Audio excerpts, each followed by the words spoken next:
जय श्री कृष्णा। बहुत कम लग रहे हो भैया आज, हाँ? चलो कोई बात नहीं, कम हो तो बढ़िया है। एक तो कल परसों नरसों मतलब 3 डेज हॉलीडे हो जाएगा, ठीक है? कल भी फिर कम हो तो मैंने कहा कि ये लो, अब 1-2 तो अभी उठ के रवाना हो जाएंगे। तो 3 दिन की छुट्टी है। और उसके साथ साथ आपको एक नोटिफिकेशन मिलेगा ऐप के अंदर, मिल गया? उसकी एंट्री फिल कर देना, उसके साथ एक गिफ्ट मिल जाएगा थोड़े दिन में, ठीक है? वो तो बाद में देखो, अभी तो एंट्री ये बढ़ गए क्या आज आइकन कलर?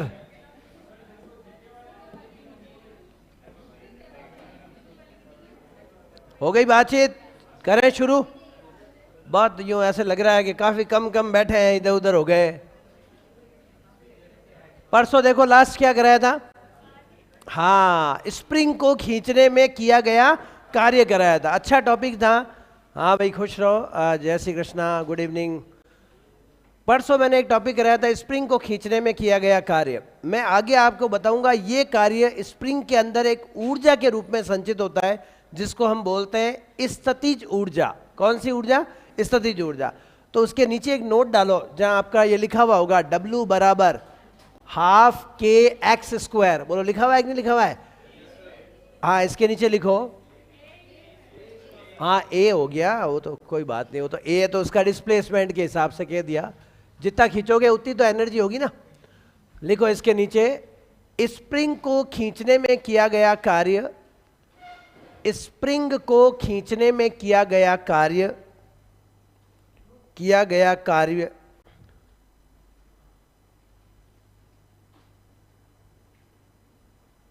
इसमें स्थितिज ऊर्जा के रूप में संचित होता है। इसमें स्थितिज ऊर्जा के रूप में संचित होता है, क्योंकि इसमें स्थितिज ऊर्जा के रूप में संचित होता है क्योंकि इस प्रक्रिया में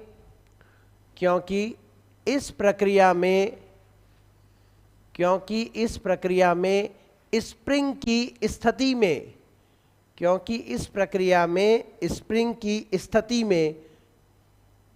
स्थिति में अथवा अभिविन्यास में परिवर्तन होता है। क्योंकि इस प्रक्रिया में स्प्रिंग की स्थिति में अथवा अभिविन्यास में परिवर्तन होता है। मतलब समझे आप? ये कार्य किस ऊर्जा के रूप में संचित हुआ? स्थितिज ऊर्जा के रूप में। क्यों हुआ बताओ? स्थितिज ऊर्जा के रूप में क्यों हुआ? क्योंकि इस कार्य ने क्या किया? स्प्रिंग की स्थिति में परिवर्तन किया, उसके विन्यास में क्या किया? परिवर्तन। समझ में आ गई? अभी मैं आपको ऊर्जा वाला टॉपिक कराऊंगा ना, तो उसमें आएगा गतिज ऊर्जा, उसमें आएगा कौन सी ऊर्जा? स्थितिज ऊर्जा। तो उस वक्त आपको पता चलेगा कि गतिज ऊर्जा क्या होती है और स्थितिज ऊर्जा क्या होती है, ठीक है? तो ये तो हमारा उस दिन हमने कह दिया था आपको, ये टॉपिक हमारा हो गया कंप्लीट, उसी दिन हो गया था, लेकिन वो जाने की बहुत जल्दबाजी थी, वरना ये लाइन लिखा देता मैं। अब मैंने आपको क्या कहा कि हमारा टॉपिक जो रिमेनिंग कौन कौन से बचे हैं इसके अंदर, कुछ न्यूमेरिकल भी लेंगे आज साथ में। एक तो है गतिज ऊर्जा, फिर है स्थितिज ऊर्जा, कार्य ऊर्जा, प्रमेय। तो मैं शुरुआत कर रहा हूं पहले किसके साथ में? बोलो, कौन सी ऊर्जा? गतिज ऊर्जा। इसको इंग्लिश में क्या बोलते हैं बताओ? Kinetic energy. साथ में कुछ नहीं लिखोगे, पहले इधर ध्यान दोगे। काइनेटिक एनर्जी कैसे स्टोर्ड होती है, कैसे संचय होता है इस ऊर्जा का, बता सकते हो आप? किसके कारण ये ऊर्जा का संचय होता है? या पहले हम लोग गतिज ऊर्जा की बजाय हेडिंग लगानी चाहिए प्रॉपर। पहले क्या लगेगी? बोलो, ऊर्जा हेडिंग लगेगी। क्या लगेगी? ऊर्जा। क्योंकि मैंने आपको ऊर्जा तो सिर्फ बताया ही था, लिखाया थोड़ी है। बताओ क्या होता है ऊर्जा? किस रूप में हम इसको मापते हैं? कार्य करने की क्षमता। कोई बंदा कितना काम कर सकता है वो उसकी एनर्जी से पता चलता है। तो बताओ, ऊर्जा की परिभाषा हो गई कार्य करने की। बोलो, कार्य करने की क्षमता क्या कहलाती है? बताओ, ऊर्जा कहलाती है। इसका मतलब ये हुआ कि आपकी ऊर्जा जो है, आपकी ऊर्जा डिसाइड करती है कि आप कितना काम कर सकते हो। एनर्जी और वर्क दोनों क्या हो गए बोलो, सेम। अगर मैं आपको बात करूं इसकी वीमा मात्रक की, तो वही m1 L2 T-2, और इसकी मात्रक जो है वो ऐसा ही मात्रक क्या होगा बोलो, जूल होगा। और अगर मैं आपको पूछूं CGS मात्रक, तो आप कहोगे CGS मात्रक हो जाएगा बोलो क्या, अर्ग। और एक जूल में वो लिखा है वही है, पहले बार बार लिखाने की आवश्यकता नहीं। कितना होता है, 10⁻7 अर्ग। अब और देखो ऊर्जाओं के और मात्रक कौन कौन से निकलते हैं। एक छोटा सा नोट डाल रहा हूं मैं इसके साथ में, ऊष्मा का, किस माह का, उस माह का CGS मात्रक। ऊष्मा का कौन सा मात्रक बोलो, CGS मात्रक। ऊष्मा ले लो या उसको ऊर्जा के सेंस में भी ले लेंगे, आपको पता होगा कैलोरी होता है। क्या होता है, सुना हुआ है नाम, ऊष्मा का CGS मात्रक क्या होता है, कैलोरी। और सबको याद रखना चाहिए एक कैलोरी में कितने जूल होते हैं, 4.18 जूल। बोलो वापस, 4 पॉइंट कितने जूल, 18, जिसको लोग हम अक्सर क्या करते हैं, लगभग बराबर मानते हैं 4.2 जूल के। तो एक कैलोरी में कितने जूल हुए, 4.2 जूल, है ना। ऐसे याद रखना, ये डायरेक्ट डाटा है। तो कैलोरी बड़ा हो गया किससे, बताओ, कैलोरी जूल से बड़ा होता है। कितने गुना ज्यादा होता है, 4.2। बोलो क्या होता है, 4.2। इसी ऊर्जा का जो अन्य मात्रक है, ऊर्जा का एक और अन्य मात्रक आपने सुना होगा, जिसको हम आगे जाके भी पढ़ेंगे, इलेक्ट्रॉन वोल्ट होता है। बोलो क्या होता है, इलेक्ट्रॉन वोल्ट। ऊर्जा का एक अन्य मात्रक, खूब सारे मात्रकों की बात कर लूंगा यहाँ साथ में एक का नाम है एक इलेक्ट्रॉन वोल्ट। नाम सुना हुआ है, बताओ एक इलेक्ट्रॉन वोल्ट में कितने जूल होते हैं। ये देखो सब जूल से जोड़ रहा हूं मैं सबको। एक इलेक्ट्रॉन वोल्ट में 1.6 × 10⁻⁻19 जूल होते हैं। याद रखना पड़ेगा, इलेक्ट्रॉन वोल्ट किसका मात्रक है, ऊर्जा का। बोलो किसका मात्रक है, पता है ना आप लोगों को, EV बोलते हैं इसको। एक इलेक्ट्रॉन वोल्ट में 1.6 × 10⁻⁻19 जूल होते हैं। एक और ऊर्जा का मात्रक मुझे याद आ रहा है, बड़ी इकाई जो हमारे विद्युतीय ऊर्जा में काम आती है, जिसका नाम है किलोवाट आवर। ये भी ऊर्जा का मात्रक है। कई लोग कंफ्यूज हो जाते हैं, पावर पढ़ाऊंगा जब मैं नाम लूंगा वाट, लेकिन यहां नाम क्या आ रहा है, किलोवाट आवर। बोलो किसका मात्रक है ये, ऊर्जा का। ये सब ऊर्जा की बातें कर रहा हूं। हिंदी में बोलते हैं किलोवाट घंटा, ठीक है। और कितने इसके अंदर जूल होते हैं, बता सकता है कोई आप में से, एक kWh में कितने जूल होते हैं। क्या बोल रहे हो, कुछ भी, 3 पॉइंट, हाँ बोलो, 3.6 × 10⁻⁶ पीछे क्या लगता है, जूल लगता है। अरे ऐसे कैसे भाई करते हो, ये 10th में पढ़ा हुआ नहीं है क्या तुम लोग। सुनो इधर, 1 kWh बराबर, सुनो पहले, इसका मतलब हो गया, K का मतलब तो किलो, तो किलो का मतलब क्या होता है, 10⁻3। फिर पीछे क्या लिख दिया मैंने, मान लो W × क्या लिख दिया, H। देखते रहो, ये 1 × 10⁻3 मतलब 10 की पावर कितना हुआ, 3। अब वाट को तो रहने दो, वाट। और एक घंटे में कितने सेकंड होते हैं बताओ, 3600 सेकंड। बोलो सही लिखा, बोलो एक घंटे में कितने सेकंड होते हैं, 3600 सेकंड। 60 मिनट, और 60 मिनट में वापस कितने हो गए, 3600 सेकंड। इसको मैं प्रॉपर लिख रहा हूं देखना, तो इसको प्रॉपर लिखने का तरीका हो गया 36 × देखो 2 घाते ही हैं, 3 घाते ही हैं, बोलो कितनी हुई, 5। पीछे बचा क्या बोलो मात्रक में, वाट × सेकेंड। बोलो क्या बचा, वाट × सेकेंड। और वाट × सेकेंड को हम लोग बोलते हैं जूल। तो लिखने का तरीका हो गया 3.6 × 10⁻6 और वाट × सेकेंड क्या हो जाएगा बोलो, जूल। तो कई बार एग्जामों में सवाल भी आता है कि निम्न में से ऊर्जा की इकाई है। क्वेश्चन आता है, निम्न में से ऊर्जा की इकाई है, ऊर्जा की इकाई है। आपको बताना है कि ऊर्जा की इकाई कौन सी है, A, B, C और D। अब देखो ऑप्शन कैसे कैसे मिलेंगे आपको। मान लो पहले मिल गया HZ हर्ट्ज, मान लो मिल गया न्यूटन, मान लो मिल गया आपको क्या, बताओ, वाट, और मान लो आपको मिल गया वाट इंटू सेकेंड। बताओ कौन सी ऊर्जा की इकाई है? वाट इंटू सेकेंड। ये किसकी इकाई है? ऊर्जा की इकाई। तो सही आंसर कौन सा हुआ बोलो? डी। याद रखना, डी, वाट इंटू सेकेंड किसके बराबर होता है? जूल। कैसे? इधर सुन लीजिए, पावर इज इक्वल टू, आगे पढ़ाऊंगा मैं, वर्क अपॉन टाइम होता है। कार्य करने की दर को क्या कहते हैं? शक्ति। कार्य बटा समय इज इक्वल टू किसके होता है बोलो? पावर। तो W इज इक्वल टू किसके हुआ बोलो? PT। बोलो किसके हुआ? तो बोलो P का मतलब, P का मात्रक क्या होता है? वाट। टाइम का मात्रक सेकेंड, और वो किसके बराबर हुआ? जूल। समझ में आया? मतलब आपस में रिलेट कर दिया मैंने, तो इसका मात्रक ये हुआ। और ऑप्शन देखो, option A B C D। पहले मैंने लिख दिया, मान लीजिए आपको यहाँ पे कह दिया, तो मैंने लिखा जूल प्रति सेकंड, ऊर्जा की इकाई, ठीक है।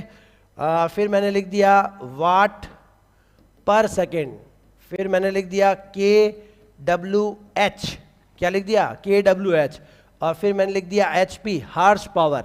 बताओ इसमें से ऊर्जा की इकाई कौन सी है? फटाफट बोलो। इसके अंदर ऊर्जा की जो इकाई है वो है आपकी कौन सी? बताओ, KWH। ये ऊर्जा की इकाई है। ये भी किसकी इकाई है? ऊर्जा की इकाई। ठीक है, ऊर्जा की इकाइयों के बारे में ध्यान रखना है आप लोगों को कि ऊर्जा की इकाइयाँ कौन कौन सी होती है। और ऑप्शन दे दिया A B C D।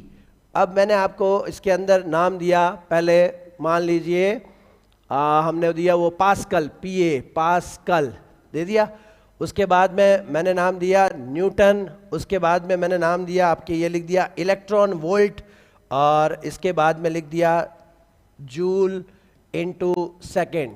बताओ कौन सी ऊर्जा की इकाई है? Electron volt.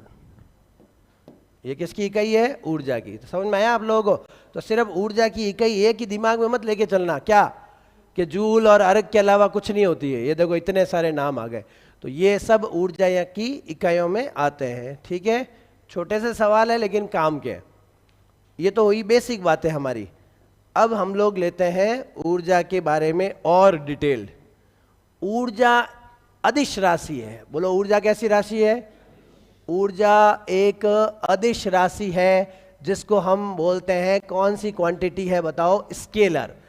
मतलब मुझे ऊर्जा में दिशा चाहिए या केवल परिमाण चाहिए? भाई मैंने कहा एक बंदा बहुत काम करता है, जोरदार फुल फ्लैश काम कर रहा है, इसका मतलब उसमें कार्य करने की क्षमता क्या है? खूब है। इसका मतलब उसके शरीर में क्या है? एनर्जी अच्छी है। तो याद रखना, एनर्जी हमेशा ये एक मैग्नीट्यूड होता है। बोलो क्या होता है ये? मैग्नीट्यूड। मैग्नीट्यूड मतलब ये अपने आप में एक मात्रा बताता है, ये अपने आप में एक क्या बताता है? बोलो परिमाण बताता है। बोलो क्या बताता है? परिमाण। उसके अंदर डायरेक्शन का कोई रोल नहीं होता। अब मुझे बताओ, आपको ऊर्जाओं के प्रकार पूछ ले, कैसे कैसे प्रकार की ऊर्जाएं होती है, तो हमारी हेडिंग हो जाएगी ऊर्जाओं के बोलो प्रकार। अच्छा एक बात बता सकते हो क्या? ऊर्जा का मान धनात्मक हो सकता है, ऋणात्मक हो सकता है, या शून्य हो सकता है? बताओ, तीनों ही। ऊर्जा का मान सब कुछ हो सकता है। तो लिखूं एक लाइन, पहले ये लाइन लिखी थी क्या मैंने कहीं? याद करो। हाँ, ऊर्जा का मान, बोलते रहो, ऊर्जा का मान धनात्मक, ऋणात्मक एवं शून्य हो सकता है। क्या हो सकता है? शून्य हो सकता है। याद रह जाएगा? बताऊंगा मैं आप लोगों को कहाँ कहाँ होगा, सब पता चल जाएगा। चलो बताओ फटाफट, कार्य का मान जीरो कब कब होता है? कार्य का मान जीरो कब होता है?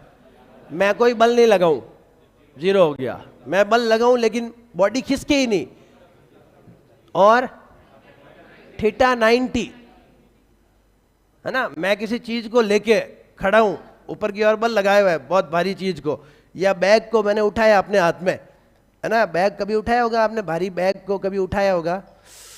तो भारी बैग को जब हम उठाते हैं और उसको लेके चलते हैं, तो बताओ उसमें किया गया कार्य कितना होगा? देखो उठाने के लिए बल किधर लगाना पड़ा? ऊपर। और लेके चल रहे हैं किधर? इधर। तो थीटा कितना डिग्री हुआ? बल किधर लग रहा है? चल किधर रहे? सामने है, मतलब लंबवत चल रहे हैं, राइट साइड में चल रहे हैं, तो थीटा कितना डिग्री हुआ 90, तो उसमें आपका कार्य भी क्या होगा 0। तो हम लोग पता है कि ऊर्जा का ऑप्शन तीनों है, अभी हम बात करेंगे। और अब हमारी हेडिंग होगी ऊर्जाओं के प्रकार। बोलो क्या होगी? ऊर्जाओं के प्रकार। समझना हो, आज की क्लास बहुत महत्वपूर्ण रहेगी।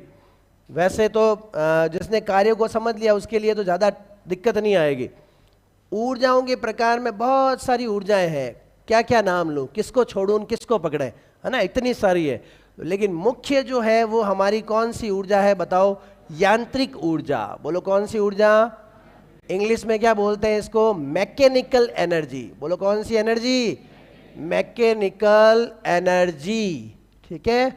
और मैकेनिकल एनर्जी के अलावा बोलो विद्युतीय ऊर्जा, ध्वनि ऊर्जा, नाभिकीय ऊर्जा, गतिज और स्थितिज तो इसके अंदर आएंगे, मैं उसके अलावा की बातें कर रहा हूं। सौर ऊर्जा, प्रकाशीय ऊर्जा, जितने नाम लो, पानी से जुड़ी हुई है तो ज्वारीय ऊर्जा, पवन ऊर्जा, खूब सारे नाम है। लिखूं नाम? हाँ भरो ना एक बार, नहीं कहो तो सही। मतलब साइंस के हो के अगर मेरे से ऊर्जाओं के प्रकार की इच्छा रखेंगे तो फिर डायलॉग सुनना तय है। ये कौन सी ऊर्जा होती है बताओ? इसको बोलते हैं मैकेनिकल एनर्जी। इसकी दो कैटेगरी है, इसको हम लोग ई से रिप्रेजेंट करते हैं और सब लोग जानते हैं कि ये कितने पार्ट्स में डिवाइड होगी? बोलो दो। क्या हो गया पहला? जल्दी जल्दी बोलो। पहला हो गई आपकी कौन सी ऊर्जा? गतिज ऊर्जा, इसको बोलते हैं काइनेटिक एनर्जी। और 1b इसी का दूसरा पार्ट हो गया कौन सी ऊर्जा? स्थितिज ऊर्जा। बोलो कौन सी ऊर्जा? स्थितिज ऊर्जा। इसको इंग्लिश में बोलते हैं कौन सी एनर्जी? Potential energy. इंग्लिश नाम लिखना जरूरी है। ये तो हो गई पोटेंशियल एनर्जी और ये हो गई आपकी कौन सी एनर्जी? Kinetic energy. देखो लोग कहते हैं कि यांत्रिक ऊर्जा संरक्षण नियम का पालन करता है, सुना कभी आपने? यांत्रिक ऊर्जा संरक्षण नियम नाम सुना क्या? मैकेनिकल एनर्जी कंजर्वेशन लॉ या कंजर्वेशन ऑफ मैकेनिकल एनर्जी। याद रखना यांत्रिक ऊर्जा जो होगी, ऐसे कैसे यांत्रिक तरंगे भी होती है। बोलो क्या होती है? यांत्रिक तरंगे, जिसको मैकेनिकल वेव्स बोलते हैं। कभी आप तरंग वाला चैप्टर जब पढ़ोगे या मैं पढ़ाऊंगा तो आपको बताऊंगा कि तरंगे भी कितने प्रकार की होती है। 2-3 अलग अलग टाइप आएंगे उसके अंदर।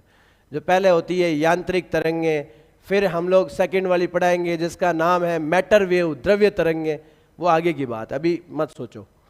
मैकेनिकल जब भी कोई बात आएगी, यांत्रिक ऊर्जा की जब कोई बात आएगी तो वो वस्तु से जुड़ी हुई होगी। बोलो किससे होगी? वस्तु से जुड़ी। एक छोटा सा एग्जांपल देता हूं। मैंने पानी को बांध दिया, पानी को क्या किया? इकट्ठा करके बांध दिया। पानी इकट्ठा करता गया, बांध दिया। बांध का मतलब समझते हो आप लोग? डैम जो बनता है जिसके अंदर पानी को क्या कर दिया जाता है? बांध दिया जाता है। अब वो पानी उसमें अपनी स्थिति बदल रहा है, ऊपर ऊपर जा रहा है, तो उसमें कौन सी ऊर्जा का संचय हुआ? स्थितिज ऊर्जा। अगर बांध का गेट खोल दूं तो वो पानी क्या करने लग जाएगा? चलने जाएगा। तो कौन सी ऊर्जा आई? गतिज ऊर्जा। तो यहां पे ध्यान रखना, यांत्रिक ऊर्जा को दो कैटेगरी में डिवाइड किया हुआ है। अगर वो वस्तु की गति से संबंधित है, उससे जुड़ी हुई है, तो नाम क्या हुआ? गतिज ऊर्जा। और अगर वो स्थिति में परिवर्तन हो रहा है या अभिविन्यास में परिवर्तन हो रहा है तो वो कौन सी ऊर्जा कहलाएगी? स्थितिज ऊर्जा। समझ में आ गई? किससे जुड़ी हुई होगी? ये वस्तु से जुड़ी हुई होगी। बोलो किससे? वस्तु, उस निकाय से, उससे संबंधित होगी। तो ध्यान रखना, ये हमेशा जो है वो वस्तु से संबंधित होती है, वस्तु से संबंधित। याद रह जाएगा। हम लोग कहते हैं भाई कि ऊर्जा को कभी नष्ट नहीं किया जा सकता, ना उत्पन्न किया जा सकता। सुना है कैसे कभी आपने? तो ये वो कौन सी ऊर्जा हुई बताओ? एक होती है कुल ऊर्जा। बोलो कौन सी ऊर्जा होती है? कुल। कुल का मतलब क्या हुआ? कि जितने भी प्रकार है और जो जो यूज आ रहे हैं वो सब किसके अंदर आएगी? बोलो कुल ऊर्जा में। और यांत्रिक ऊर्जा पूछ ले बताओ किसके बराबर होती है, तो क्या जवाब होगा आपका? हाँ, यांत्रिक ऊर्जा का हमेशा जवाब होता है गतिज ऊर्जा प्लस कौन सी ऊर्जा होता है? स्थितिज ऊर्जा। मतलब E बराबर किसके होता है? K plus U। अब मैं आपको K पढ़ाऊंगा और फिर आपको क्या पढ़ाऊंगा? U पढ़ाऊंगा। रेडी? हाँ चलिए, पहली हेडिंग बड़ी हेडिंग है, काम का टॉपिक है, अच्छे से समझना। खूब सारी कंपटीशन लेवल की चीजें इसके अंदर आएगी। ये मत सोचना कि बचपन में हमने पढ़ा था, आप क्या पढ़ा रहे हो, ये तो हमारे को ही आता है। देखना हमारा आता न जाता सब ठा पड़ जाए। के से इसको रिप्रेजेंट करते हैं, बोलो किसके कारण होती है? वस्तु की गति के कारण अथवा गति में परिवर्तन के कारण संचित होने वाली ऊर्जा क्या कहलाती है? गतिज ऊर्जा। परिभाषा बोलो, वस्तु की गति के कारण, वस्तु की गति के कारण मतलब स्थिर है, चलने लग गई, वस्तु की गति के कारण और गति में परिवर्तन के कारण, गति में परिवर्तन से संबंधित अथवा संचित ऊर्जा। समझ में आया मेरी बात? होगी तो वस्तु में ही। संचित ऊर्जा कौन सी ऊर्जा कहलाती है? बोलो गतिज ऊर्जा कहलाती है। बोलो सही है। आई कहां से ऊर्जा? कैसे पता चलेगा इसके अंदर बहुत ज्यादा ऊर्जा है? मैंने कह दिया, बताओ इसके अंदर ऊर्जा ज्यादा है, कैसे पता चलेगा? आप उससे कार्य करवाओ। क्या कराओगे? कार्य ज्यादा करेगा, ऊर्जा ज्यादा है। अरे कार्य तो डिसाइड करेगा कि किसमें ऊर्जा ज्यादा है, किसमें ऊर्जा कम है। Very good. तो नहीं बताया तो क्या वेरी गुड दे दिया। अब बोलो गतिज ऊर्जा का सूत्र क्या होगा? के का फॉर्मूला क्या हुआ? के बराबर हो गया हाफ mv²। बहुत जाना पुचाना फॉर्मूला है, कोई बड़ी बात नहीं है। आराम से कोई भी व्यक्ति बता सकता है कि जैसे गोली चल रही है उसका द्रव्यमान, m तो हो गया उस वस्तु या कण जिसकी भी बात कर रहे हो उसका क्या हो गया? बोलो द्रव्यमान। और v उस वस्तु का, यहाँ पे तो हमने इसको नाम दिया वेग, लेकिन ब्रैकेट में मैं क्या लिख रहा हूँ बताओ? उसकी चाल। सही है। गतिज ऊर्जा का मान धनात्मक, ऋणात्मक अथवा शून्य क्या होगा बताओ? बड़ी अच्छी बात बोली, वाह भाई वाह। देखो हो सकता है लगाना अलग चीज है, लेकिन क्या गतिज ऊर्जा के लिए मैं हो सकता है वर्ड लगा सकता हूं क्या? बताना मुझे। गतिज ऊर्जा ऋणात्मक हो सकती है क्या? अरे देखो इधर हाफ m, द्रव्यमान नेगेटिव हो सकता है? द्रव्यमान नेगेटिव हो सकता है क्या? नहीं हो सकता। अच्छा, वेग तो किसी का भी नेगेटिव पॉजिटिव कुछ भी हो सकता है, लेकिन ऊपर क्या आ रहा है? स्क्वायर। अब बताओ स्क्वायर नेगेटिव होता है क्या कभी? तो यहां ध्यान रख लेना, यहां नोट लगा रहा हूं मैं कि के का मान कभी भी, के का मान कभी भी क्या नहीं हो सकता? समझ में आया? कभी भी ऋणात्मक नहीं हो सकता। के का मान क्या नहीं होगा? बोलो ऋणात्मक नहीं हो सकता। हमेशा गतिज ऊर्जा क्या होगी? बोलो अर्थात इसका मान, बोलो इसका मान सदैव क्या होता है? धनात्मक। सदैव धनात्मक अथवा शून्य भी संभव है, अथवा जीरो भी क्या है? संभव है। लेकिन कभी भी क्या संभव नहीं है? नेगेटिव संभव नहीं है। बोलो सही। ये गतिज ऊर्जा से जुड़ा हुआ है। बोलो किससे जुड़ा हुआ है? गतिज ऊर्जा। इसको हम गति से जुड़ा हुआ है। अब इसके बनाएंगे हम ग्राफ। क्या बनाएंगे? ग्राफ। देखते हैं कैसे कैसे ग्राफ बनते हैं। फॉर्मूला आया हमारे पास में, के बराबर हाफ mv²। बोलो के किस किस के ऊपर डिपेंड कर रहा है? पहला ऑप्शन के डायरेक्टली प्रोपोर्शनल m। ये कौन है? ये बोलो, अगर हम ये मान लें कि v नियत है, मन में ये सोच लें कि v क्या है? बोलो v हमारा क्या है? नियत है। तो k और m के बीच में कैसा ग्राफ बनेगा? सीधी रेखा। ये सीधी रेखा नहीं है, इसको तिरछी रेखा बोलते हैं। बोलो कौन सी रेखा? क्या ये सीधी रेखा है? सीधी तो ऐसे होती है एकदम, मैं ऐसे सीधा खड़ा हूं। अब मैं अगर मान लो ऐसे बता दूंगा तो वो कौन सी रेखा हो गई बताओ? तिरछी नहीं हुई, तो सीधी रेखा कैसे बोला? अभी दे रहे हैं आपको जवाब। शून्य कैसे संभव है सर? जैसे इन्होंने बोला गतिज ऊर्जा शून्य कैसे होती है, बताऊं मैं आपको। मैंने बंदूक से एक गोली चलाई। क्या चलाई? गोली चलाई। बताओ बंदूक से निकली हुई गोली, बंदूक से जो गोली निकलती है उसमें गतिज ऊर्जा होती है। वो थोड़ी देर बाद चलते चलते वायु के घर्षण के कारण धीरे धीरे लास्ट में क्या हो जाएगी? रुक जाएगी। कहीं तो रुकेगी। मान लो मैंने गोली चलाई, वो दीवार के अंदर धंस गई, जाके रुक गई। किसी बॉडी के ऊपर चलाई, वहां जाके रुक गई। है ना, कि उसके खोपड़ी से निकल नहीं पाई, रुक गई। बताओ जब वो रुकी उस वक्त उसकी गतिज ऊर्जा क्या थी? जीरो। तो हो गई ना गतिज ऊर्जा जीरो। कोई चीज रुक जाती है तो उसकी गतिज ऊर्जा क्या हो गई? जीरो हो गई। समझ में आ गई बात आपको? स्टॉप इट है तो उसकी गतिज ऊर्जा जीरो होगी। तो गतिज ऊर्जा जीरो हो सकती है लेकिन कभी भी ऋणात्मक नहीं होगी, ये बात ध्यान रखना। जो आप लिखते हो वो बोल के लिखा दिया करो, बोल के लिखा दे, कहीं बीच में फिर बोलो फिर रुको, ऐसे टॉपिक पूरा कंप्लीट नहीं होता। इसलिए मैं बीच बीच में लिख देता हूँ, वो ज़्यादा ठीक रहता है। फिर वो ऐसे दोनों तरफ चलना पड़ेगा। अब मुझे बताओ के और एम के बीच में जो ग्राफ बना है ये कैसी रेखा है? क्या ये सीधी रेखा है? क्या तिरछी रेखा? कैसी रेखा? मतलब तुम इतने भोले हो कि तुम्हें कोई भी कैसा भी शब्द कह देना तुम मान लोगे। इतने भगत नहीं होना चाहिए और कभी भी नहीं होना चाहिए, खुद पे कॉन्फिडेंस होना चाहिए। ये रेखा तो सीधी है लेकिन पड़ी कैसी है? तिरछी। भाई लकड़ी है मेरे पास, अब उस लकड़ी को मैं आधा रखूं चाहे तिरछा रखूं, लकड़ी तो बेचारी क्या रहेगी? सीधी रहेगी। लेकिन वो खुद क्या बना रही है? ढाल बना रही है। अब मैंने तुम्हें उल्लू बनाया और तुम बन गए कि सर ये सीधी कहाँ है, तो तिरछी है ना। रेखा तो कैसी है? सीधी है, लेकिन उसका क्षैतिज के साथ क्या बन रहा है? कोण बन रहा है। इसलिए इसको जो ऑनलाइन में लिख ही दिया, इसको बोलते हैं नियत ढाल की सरल रेखा। नियत ढाल की कौन सी रेखा? सही है गलत है?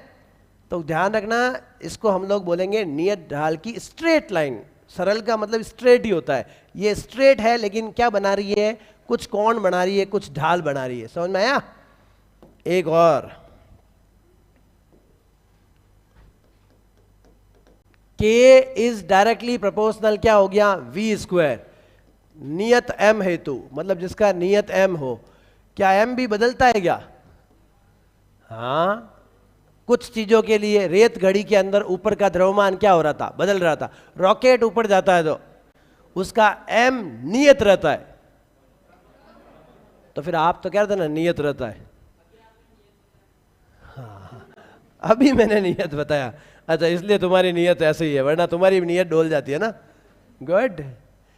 K is directly proportional to V square. मैं देखना चाहता हूं कौन कौन से स्टूडेंट इवन जो ध्यान देंगे वो तो इसका सही जवाब देंगे, बाकी गलत जवाब देने वाले भी यहाँ पे भीड़ बैठी है। K और यहाँ पे आ गया V स्क्वायर। बोलो कैसा ग्राफ बनेगा? Straight line with constant slope. इतनी इंग्लिश बोली जब पूरी बोल। स्ट्रेट लाइन विथ कौन सा स्लोप? Constant slope. अब सुनना इधर मेरी बात और ढंग से सुनना। एक और ग्राफ आपसे नया ग्राफ सिखा रहा हूं। देखो यहां आ गया K और यहां आ गया V। ये पूछेंगे ग्राफ आपसे कि गतिज ऊर्जा के लिए गतिज ऊर्जा और वेग के मध्य सही ग्राफ कौन सा है? कोई बता सकता है कि ये ग्राफ कैसा बनेगा? अब यहां पे एक तुम लोगों को चीज सिखानी पड़ेगी क्योंकि तुम बायोलॉजी के स्टूडेंट हो। एक नई चीज सीखो और फिर बात करते हैं। देखो भाई, अगर मान लो कोई भौतिक राशि आपके सामने आ गई कि V समानुपाती होता है I, ऐसा देखा हुआ है कभी? अगर आपसे कहते हैं बताओ V ले लो, यहाँ पे मान लीजिए आपने यहाँ I ले लिया, कैसा ग्राफ बनेगा? कि सर नियत ढाल की सरल रेखा होगा। ठीक है, हाँ तभी बढ़ना जब समझ में आया, नहीं तो अगला टॉपिक समझ में नहीं आएगा। ये कोरा घाट के हिलाते रहते हो ऐसे बैठे बैठे, ऐसे समझ में नहीं आएंगे। अब मैं कह दूं अगर ऐसा हो जाए कि V square directly proportional I हो जाए, यदि लगा रहा हूं, अब मुझे बताओ उस स्थिति में V स्क्वायर और I के बीच में ग्राफ कैसा होगा? देखो कुछ लोग घबरा रहे हैं, कुछ लोग चिंतित हो रहे हैं। अरे वही तो चीज है, सिर्फ तुम लोगों को मैंने घबराने के लिए, टेंशन में डालने के लिए किया। सुनो मेरी बात, जब भी दो राशियां लेते हो, जो भी दो राशि आप ले रहे हो, एक एक्स अक्ष पे लोगे और एक कहां लोगे? वाई अक्ष पे। अगर उन दोनों की घात सेम है, वापस बोल रहा हूं, दोनों की घात क्या है? पूरा V स्क्वायर ले लिया और पूरा क्या ले लिया? I। तो बताओ ये दोनों एक दूसरे के क्या हुए? V स्क्वायर पूरा समानुपाती किसके है? I के। लेकिन अगर मैं यहां पे V ले लूं और यहां पे क्या ले लूं? I, एक पे एक घात और दूसरे पे दो घात हो, टाइम लगने दो, कोई बात नहीं, आ जाएगा समझ में। बोलो एक पे कितनी घात, दूसरे पे कितनी घात? 2 घात, याद रह जाएगा, ऐसे खूब जगह काम आएगा, 1 पे 1 घात, 1 पे 2 घात। तो आप लोगों को वैसे ज्ञात नहीं होगा, यहाँ पे हम लोग एक पैराबोला नाम सुना होगा आपने, कौन सा बोला? पैराबोला। इसको बोलते हैं हम लोग परवलय। बोलो क्या बोलते हैं? परवलय। परवलय ग्राफ कैसा होता है वो सिखा रहा हूं, मैथ्स वालों को तो पता है, जो मैथ्स पढ़ते हैं उनको पता होगा। अगर किसी एक पे 1 घात और किसी पे कितनी घात आ जाए? बोलो 2 घात आ जाए। तो याद रखना पैराबोलिक ग्राफ जो होता है वो हमेशा वैसा बनेगा जैसा 1 घात पे होगा, मतलब 1 घात के अनुदिश झुक जाएगा, मुड़ जाएगा, जिधर 1 घात होगी उधर मुड़ जाएगा। समझ में आया? नहीं आया? यहां पे लिया मैंने x, यहां पे लिया मैंने y। अगर y और x ही होता तो ग्राफ कैसा बनता? सीधी लाइन। मैं कह रहा हूं अब सीधा नहीं बनेगा, क्योंकि 1 पे 1 घात है, 1 पे कितनी घात है? 2। तो ध्यान रखना वो ग्राफ सीधा नहीं होके मुड़ जाएगा, उस लकड़ी को मरोड़ दो, थोड़ी सी मोड़ दो। तो अब बताओ लकड़ी को मोड़ने का तरीका कैसा हो सकता है? या तो मैं इसको ऐसे मरोड़ूं या फिर इसको ऐसे मरोड़ूं। सही है? सीधी नहीं रखना है। आपको एक लकड़ी दे दी मैंने, तीर दे दिया छोटा सा, मैंने कहा उसको सीधा है तो सीधा है। अब मैं उसको कह रहा हूं फोल्ड करो, तो या तो यूं फोल्ड करोगे या यूं फोल्ड करोगे। हमेशा ध्यान रखना ग्राफ उस और फोल्ड होगा जिस और 1 घात होती है। बोलो किस घात होती है? समझ में थोड़ा दोहरा आ रहा होगा। अगर किसी एक राशि पे बोलो कितनी घात? 1 घात, दूसरी राशि पे 2 घात। अगर उन दोनों के बीच में ग्राफ पूछा जाए तो वो ग्राफ पैराबोलिक होगा। बोलो कैसा होगा? और पैराबोला का मुंडा, पैराबोला को जो कर्व है वो किस तरफ जाएगा? 1 घात वाले की तरफ। बोलो किसकी तरफ? याद रह जाएगा? 1 घात वाले की तरफ। अब देखो याद कितना रहता है अभी पता चल जाएगा। वापस देख लो, यहां पे सामने लिख रहा हूं k समानुपाती किसके है? v square. अब देखो अच्छे बच्चों की तरह समझना, इसका अर्थ ये हुआ k पे कितनी घात? 1 घात, और v पे कितनी घात? 1 और 2 घात वाला जब भी आ जाए, एक तरफ 1 घात, 1 घात वर्सेस बोलो कितनी घात? 2 घात। अब मुझे बताओ यहां पे मैंने k लिया और यहां पे मैंने क्या लिया? v। अगर मैं k और v स्क्वायर ले लेता तो मैंने पूरा ले लिया, तो पूरा ले लिया, तो बताओ k और v स्क्वायर में क्या संबंध है? तो आप कहोगे सर क्या सोच रहे हो, ये तो डायरेक्ट है। तो डायरेक्ट का ग्राफ बन गया। अब बताओ मुझे किधर ग्राफ बनेगा? क्या ये ग्राफ सीधा आएगा या मुड़ेगा? किधर की तरफ मुड़ेगा? ये ग्राफ हो गया। बोलो समझ में आया? ये ग्राफ ये ऐसा होगा, याद रख लेना, भूलना मत। 1 पे 1 घात और 1 पे कितनी घात हो? 2 घात। और खूब सारे एग्जाम्पल दूंगा अभी, चिंता मत करो, आराम से। यहां तक ठीक है? आया कुछ समझ में? एक और देखो,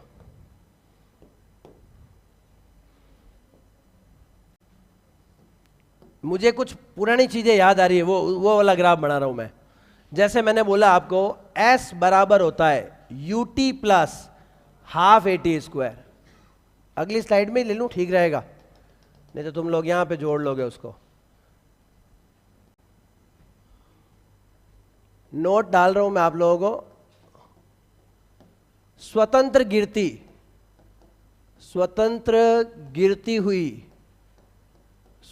गिरती हुई वस्तु का दूरी समय ग्राफ। बोलो कैसा ग्राफ? दूरी समय ग्राफ। स्वतंत्र गिरती हुई वस्तु का कौन सा ग्राफ बनाना है? दूरी समय ग्राफ। मतलब आपको बनाना क्या है? देख लो, एक तरफ लेना है s और एक तरफ क्या लेना है? t। ठीक है, रेडी? बहुत साधारण चीज लिखी है। बताओ कोई वस्तु गिरती है, स्वतंत्र गिरना मतलब क्या हो गया? फटाफट बोलो, फ्री फॉल। फ्री फॉल का मतलब u बराबर प्रारंभिक वेग क्या होगा? 0 होगा। ठीक है, अब मुझे इक्वेशन पता है क्या होती है? s बराबर बोलो ut plus half AT square. ये दूरी है और ये क्या है? बोलो समय। फ्री फॉल जब भी कोई करता है तो a के स्थान पे क्या आता है? u बराबर क्या होगा? जल्दी जल्दी बोलो, s बराबर क्या होगा? Half GT square. कौन सी चीज नियत है, कौन सी चीज बदल सकती है? बताओ। तुम कहोगे सर ये 2 नियत है। बोलो सही। क्या टाइम बदलेगा? क्या दूरी बदलेगी? क्या संबंध है दूरी और टाइम में? s समानुपाती। एक ग्राफ बना रहा हूं आपके सामने, ये लिया मैंने s ये लिया मैंने टी स्क्वायर, बताओ आंसर। एस क्या बोलती, एस समानुपाती टी स्क्वायर, पूरा एस ले लिया, पूरा टी स्क्वायर ले लिया, अब बोलो।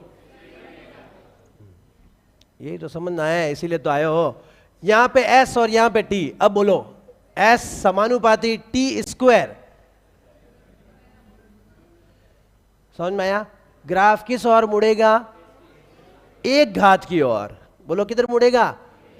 एक घात की ओर मुड़ाव।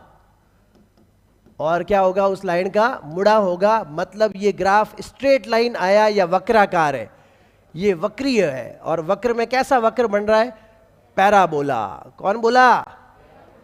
ये भी ध्यान रखना, एक घात वर्सेस दो घात है, तो ध्यान रखना कि इसमें वक्र का मुड़ाव एक घात की राशि की ओर होगा, एक घात वाली राशि की ओर होगा। याद रह जाएगा। और ये ग्राफ क्या कहलाएगा? Parabolic curve. बोलो क्या कहलाएगा? पैराबोलिक। तो ये भी आपका पैराबोलिक कर्व कहलाएगा। समझ में आया? मुड़ा किधर? एक घात की ओर। अब इतना समझाने के बाद एक सवाल, ताकि अपना आप पता चल जाएगा कितना समझ में आया। हाँ पूछो।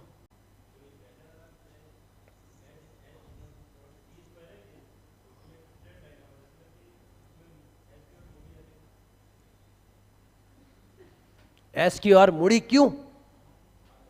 हाँ देखो फर्क ये हो गया ना, दोनों ग्राफों में फर्क देखो। इसमें तो ओनली क्या आ रहा है, और इसमें, और यहां पे क्या काम आ रहा है? तो टी स्क्वायर और एस समानुपाती है। देखो आप संबंध क्या कह रहा है? टी स्क्वायर और एस समानुपाती है। लेकिन क्या एस और टी समानुपाती है क्या? नहीं है। तभी तो ये ग्राफ क्या होगा? एक घात की तरफ मुड़ जाएगा। अगर दोनों पे एक एक घात होती है, आज से लिख लेना ये कि किसी ग्राफ के अंदर स्ट्रेट लाइन कब बनेगी? जब दोनों राशियों पे क्या हो? एक एक घात। अगर किसी पे एक घात और किसी पे दो घात हो, तो ग्राफ बताओ ऐसा आएगा या मुड़ जाएगा? किधर मुड़ेगा? एक घात वाले की ओर। बस यही तो याद करने के लिए, यही तो चीज सिखा रहा हूं। तभी कह रहा हूं टाइम दो थोड़ा। नहीं समझ में आए तो 50 बार वापस पूछो। ये तो रफ कर देता हूं मैं, इसका कोई लेना देना नहीं था। पूरा डिलीट कैसे होता है?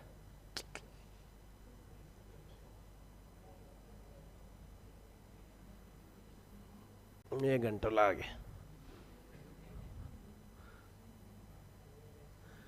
ऐ बतावे नहीं है। कोई नहीं, कार्य करने की क्षमता ऊर्जा बताती है। अब देखो एक सवाल पूछ रहा हूं मैं आप लोगों से। नियत द्रव्यमान की वस्तु हेतु गतिज ऊर्जा एवं वेग के मध्य संबंध को दर्शाने वाला सही ग्राफ है। थोड़ा ध्यान देना, मैं वापस समझा दूंगा, कोई दिक्कत नहीं है। 4 स्लाइड पीछे चला जाऊंगा, लेकिन दिमाग लगाना।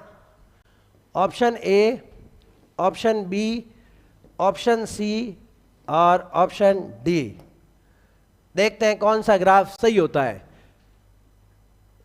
आपको तो वो संबंध देखना है, बस वो संबंध देख लोगे तो पता चल जाएगा आपको। यहां लिया मैंने V, यहां लिया मैंने K। ठीक है, एक। अरे पहले ही बकरियां मत चराओ, थोड़ा दिमाग भी लगाओ। क्या पता सही हो जाए, क्या पता सही हो जाए, है कि नहीं? बनाया ही नहीं, क्या सही होगा?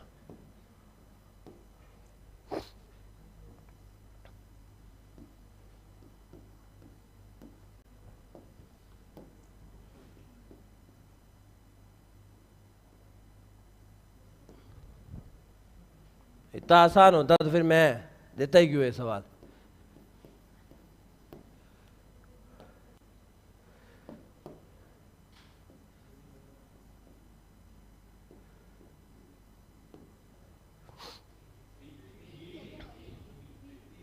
मतलब कुछ समझ में तो आ रहा है, तभी उत्तर दिया आपने सही, वरना मैंने जो समझाया था उस चीज को एक भी इन्वॉल्व नहीं किया, कुछ नया पूछ लिया आप लोगों से। जो मैंने नहीं समझाया था ना उसको भी घुमा के, जो चीज मैं लाया ही नहीं उसको मैंने आपके सामने पेश की, ताकि तुम्हें एग्जैक्ट चीज पता लगे कि अब इसमें से छांटना है। एक तो क्या होता है डायरेक्ट पूछते हैं बनाओ, और अब मैंने आपको छांटना पूछ लिया कि क्या ये गतिज ऊर्जा के संबंध को व्यक्त कर रहा है क्या। देखो कैसे, अब इसको समझेंगे। पहले ग्राफ को, पहला ग्राफ ये कह रहा है कि के समानुपाती क्या होता है v। तो पहले हमें पता होना चाहिए कि के समानुपाती क्या होना चाहिए v स्क्वायर। क्या ये वो उसके अंदर आ रहा है क्या? क्योंकि आता जब तो तुम लोगों को पता है कि वो एक घात की तरफ क्या होता, मुड़ जाता, मतलब ये तो गलत हो गया। चलो अब सी की तरफ जाते हैं। तुम्हें पता है क्यों जा रहा हूं, क्योंकि उधर चला गया फिर आगे पढ़ने की इच्छा खत्म हो जाएगी। अब बताओ वही बात हो गई, ये ग्राफ क्यों गलत हुआ? के समानुपाती किसके होता है v स्क्वायर। तो ग्राफ मुड़ना किधर चाहिए था? हाँ, ये के की तरफ जाना था। अगर ये के की तरफ मुड़ाव होना चाहिए था, किसकी तरफ मुड़ाव होना चाहिए था? के की तरफ मुड़ाव होना चाहिए था। सही बात है, इसलिए ये बंदा क्या हो गया, रॉन्ग हो गया। अब आ जाओ इधर, होता क्या है बताओ जल्दी से, के समानुपाती किसके होता है? अब देखो यहां पे क्या हो रहा है, यहां तो पड़ा है v और यहां पड़ा है क्या, अंडर रूट के।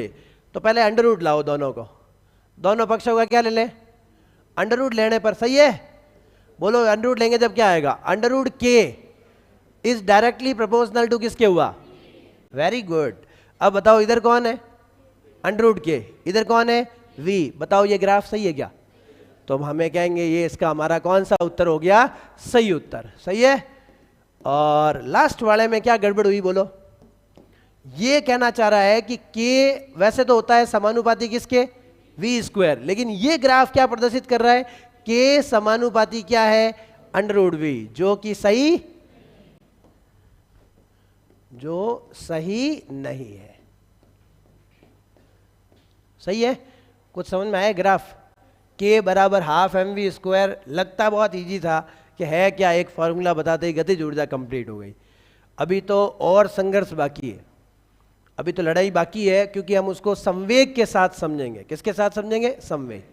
लेकिन थोड़ा इतना लिखो ताकि इसमें से वापस कुछ पूछ सको, सर ये ग्राफ वापस बताना, तब मैं अगले ग्राफ में मानूंगा तुम्हें। अच्छा सब लिखना ही है ना? ऊर्जाओं के मात्रक याद कर लेना, के W H, what into second. अच्छा एक सवाल का जवाब दोगे मुझे, एक मिनट। वॉट इनटू घंटा, डब्ल्यू एच किसका मात्रक है?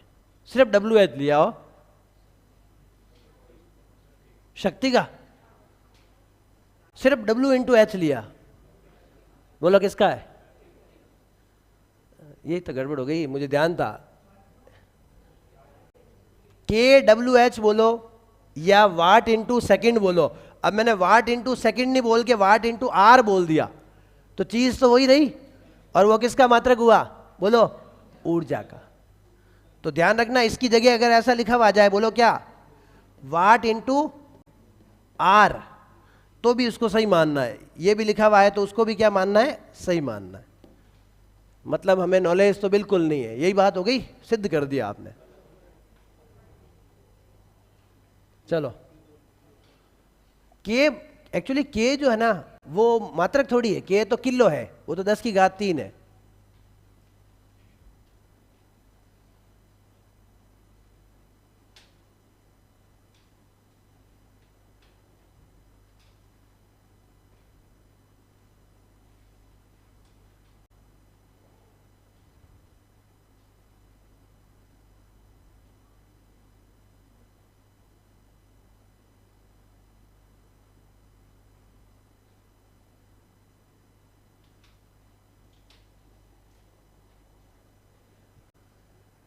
चीज़ छोटी हो चाहे कैसी भी हो, उसको लिखना जरूरी है, भले आए नहीं आए। क्योंकि तुम, हमारे क्या है कि दिक्कत छोटी बेसिक चीज़ें कवर नहीं होती है और हम बड़े सवालों पे प्रयास करने लगते हैं, और कई बार छोटे सवाल भी मिस्टेक्स हो जाते हैं।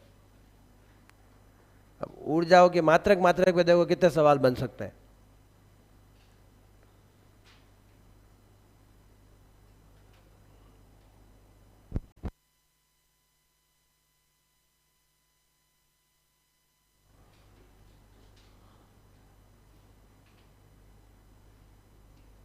हाँ चलो चलो चलो, और चलो। हाँ अब ऊपर लो।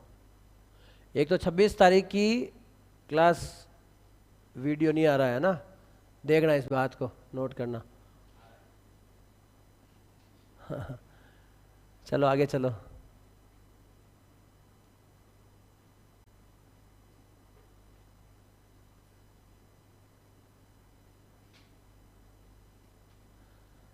के और वी स्क्वायर के बीच बना ग्राफ पैराबोलिक होगा, V2 की तरफ ढाल होगी। ढाल या मुड़ाव जो कहते हैं ना, वो किसकी तरफ होता है? हमेशा एक घात की ओर। किसकी ओर होता है? एक घात की ओर।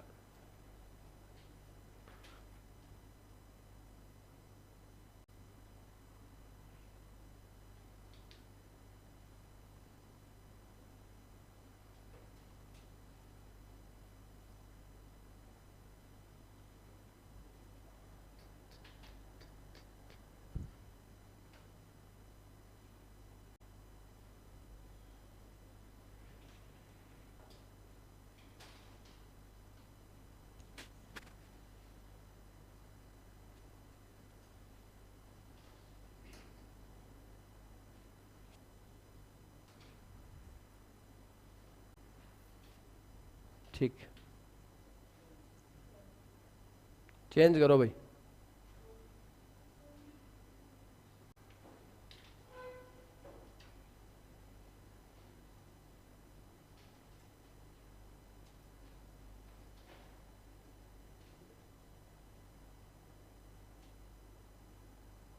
HP का मतलब हार्स पावर, अश्व शक्ति, 746 वाट।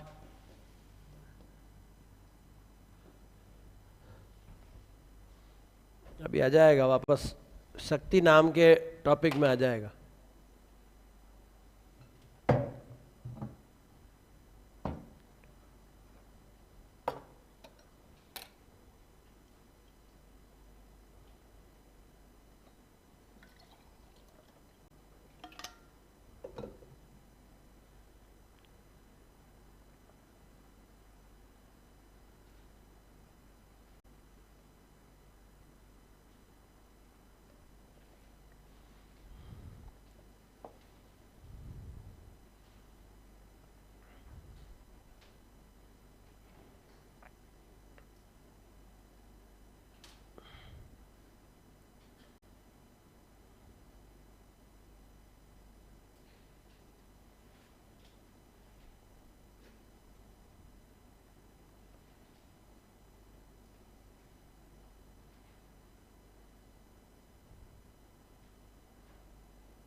ये इलेक्ट्रॉन वोल्ट और तो परमाणु भौतिकी में, नाभिक वाले में खूब काम आएंगे। Mega electron volt, electron volt.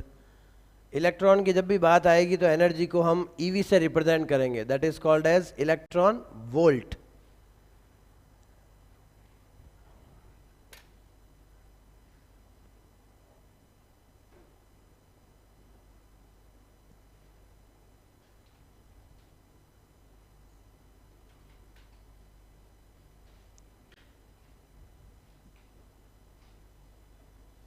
कार्य का मान ऋणात्मक कब कब होता है? बताओ। घर्षण बल के अधीन किया गया कार्य, गुरुत्वीय बल के विरुद्ध वस्तु को उठाने में किया गया कार्य, और स्प्रिंग बल के विरुद्ध स्प्रिंग को खींचने में किया गया कार्य। संरक्षी असंरक्षी बल पढ़ लिए होंगे आपने। कब कब शून्य होना, समान होना, गतिज ऊर्जा इनिशियल फाइनल में सेम रहना, चेंज।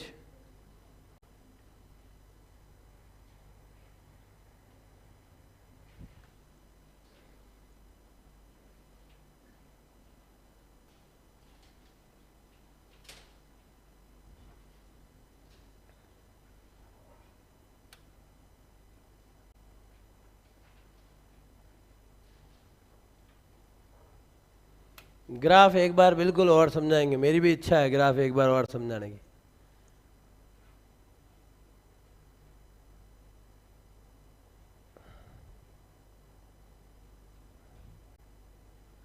ग्राफ समझने के लिए बस ध्यान देना, जो आप अक्ष पे ले रहे हो उस पे घात कितनी है, बस वो देख लो, उससे आपको पता लग जाएगा ग्राफ कैसा बनेगा। अभी वापस समझाऊंगा मैं, क्योंकि ग्राफ घना दुखदाई, आगे और आई।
हम्म।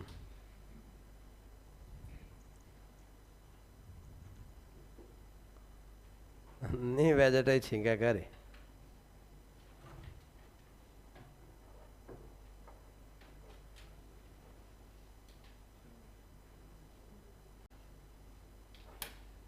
चेंज करा दूं? इसमें तो कुछ है ही नहीं खास बात, बस ऊर्जा अदिश है n, प्लस माइनस जीरो हो सकता है n। कई पूछ रहे हैं जीरो कैसे होता है। इलेक्ट्रॉन देखा होगा आपने, इलेक्ट्रॉन को जब हम मुक्त करते हैं, बाह्यतम कक्षा, सबसे बाहर वाली कक्षा में इलेक्ट्रॉन की ऊर्जा क्या होती है? 0 इलेक्ट्रॉन वोल्ट होती है। हाइड्रोजन परमाणु के पहली कक्षा के अंदर -13.6 होती है। सुना हुआ है ना सब आपके? तो जीरो, ऋणात्मक, धनात्मक सब हो सकती है।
चेंज कर दूं?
अब है ना, ग्राफ बनाते समय एक काम करो, खुद आप देखो ही मत, एक बार सोचो के और वी स्क्वायर में कैसा ग्राफ बनेगा, ऊपर रिलेशन लिखो और खुद ग्राफ बनाओ।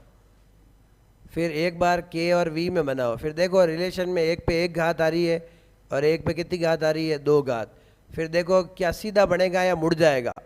तो फिर आपके दिमाग में आएगा मुड़ जाएगा, तो मुड़ जाएगा तो किधर मुड़ेगा, जिधर क्या होगी, एक घात होगी, तो उसको मोड़ दो।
चेंज कर रहा हूँ, है ना।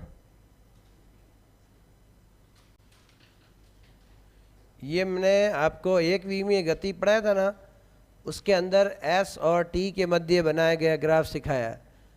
तो आपको दिख रहा होगा कि अगर एस और टी स्क्वायर लेता हूँ तो पूरा पूरा ले लिया, ये एस पूरा समानुपाती है टी स्क्वायर के, तो समानुपाती डायरेक्ट पूरा आ गया, तो सीधी लाइन आएगी। अगर एक पे एक घात और एक पे दो घात और हमने वहाँ एक एक ही लिए, तो ग्राफ मुड़ जाएगा और वो एक घात की तरफ मुड़ेगा।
आप इसमें कंजूसी मत करना, पहले ए बी सी डी एक ही लाइन में लिख लेना नीचे, फिर उसके सामने उसका एक्सप्लेनेशन।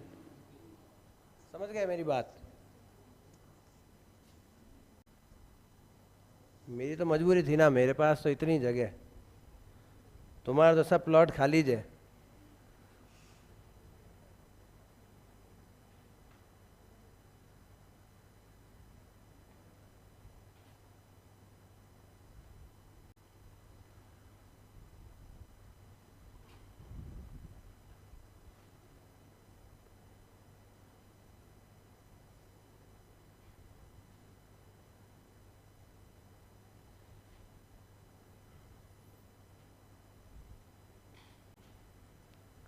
देखो बड़ी बात है कि V जो है ना वो पॉजिटिव नेगेटिव ज़ीरो हो सकता है, लेकिन काइनेटिक एनर्जी ऑलवेज क्या होगी, पॉजिटिव या ज़ीरो में ही जाएगी, कभी नेगेटिव नहीं होगी। इसका रीज़न क्या है कि K के अंदर क्या आ रहा है, V स्क्वायर आ रहा है, इसलिए अगर कोई V नेगेटिव भी हुआ तो वो स्क्वायर में क्या हो जाएगा, पॉजिटिव हो जाएगा, क्योंकि वर्ग सदैव धनात्मक होता है।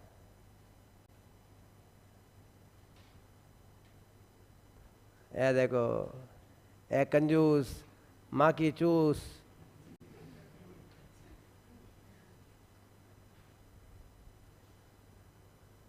हाँ तो माना गए 42 किलो की मतलब ही नहीं। देखो अब मैंने क्या कहा कि थोड़ा जगह लिखना है एक्सप्लेनेशन के लिए, अब कहाँ इधर करेगी।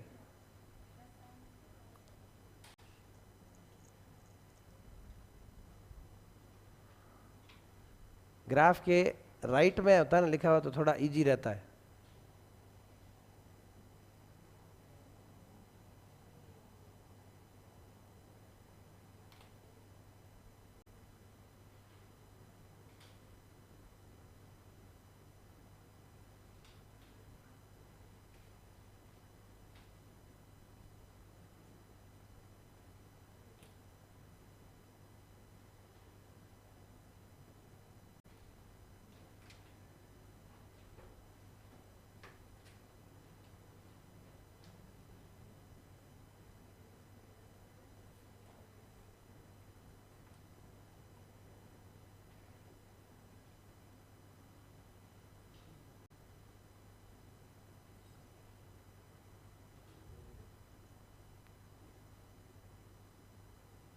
चलें चेंज करें, अब क्या चेंज करेंगे, हो गया कंप्लीट। चलो अब अगला टॉपिक। हाँ 1 मिनट 10 मिनट क्या हो, जब रुक जाओ।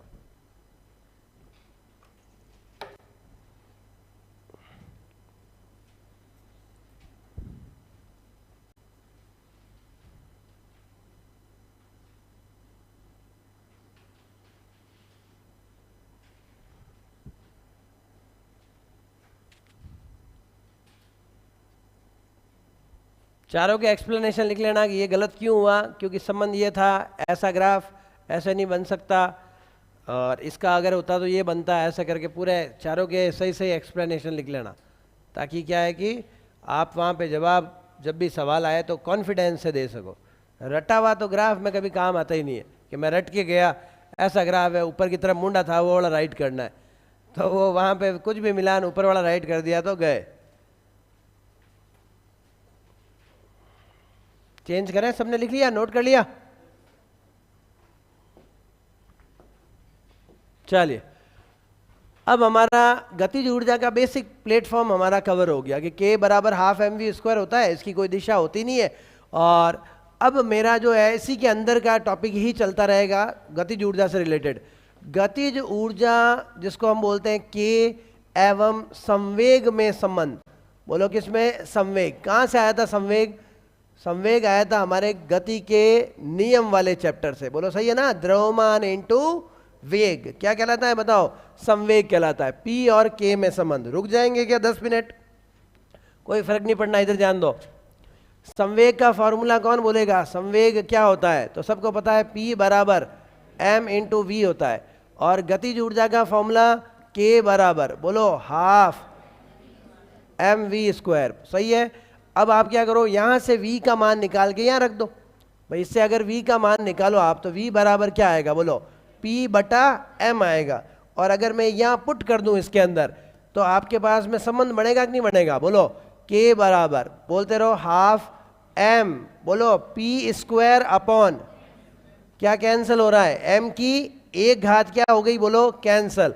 तो पीछे आपके पास जो बचना था वो संबंध आ गया, बोलो क्या आया, के बराबर पी स्क्वायर अपॉन, वो बोलने का तरीका एक ही है, पहले हाफ बोल दो तो पी स्क्वायर अपॉन एम हो जाएगा।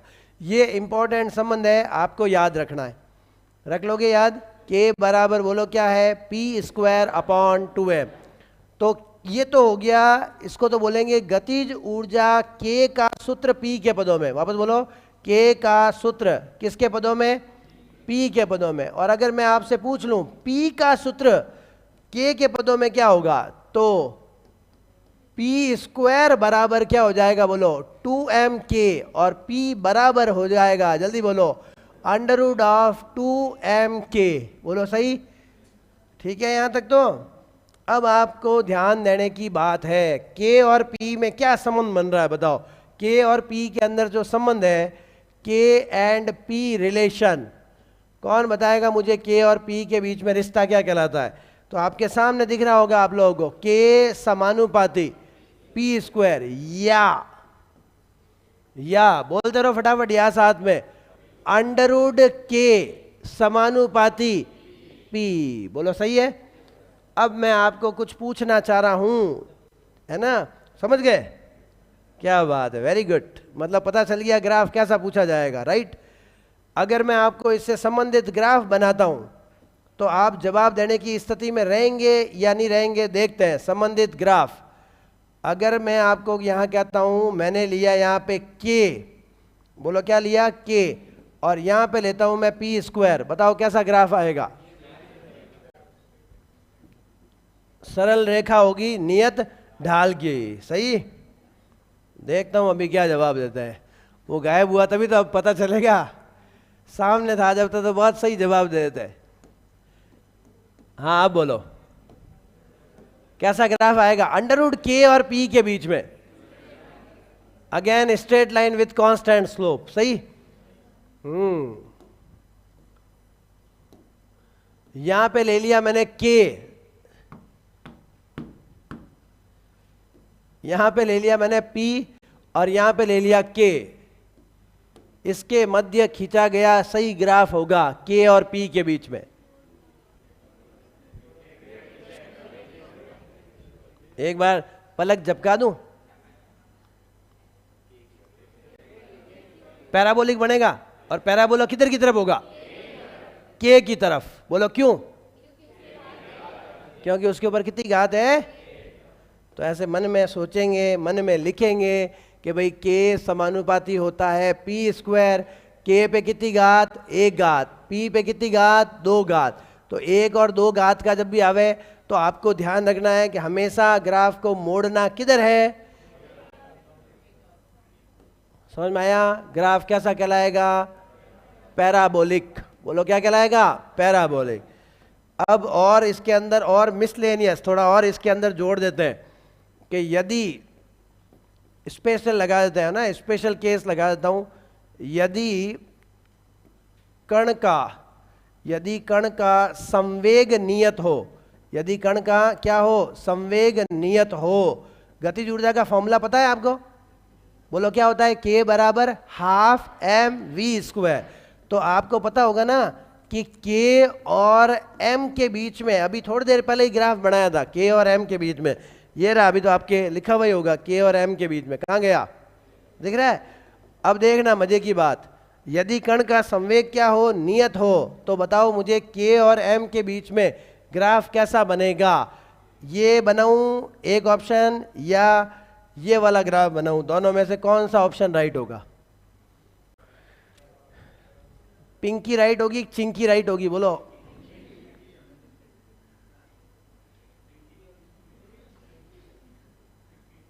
पिंकी, क्यों,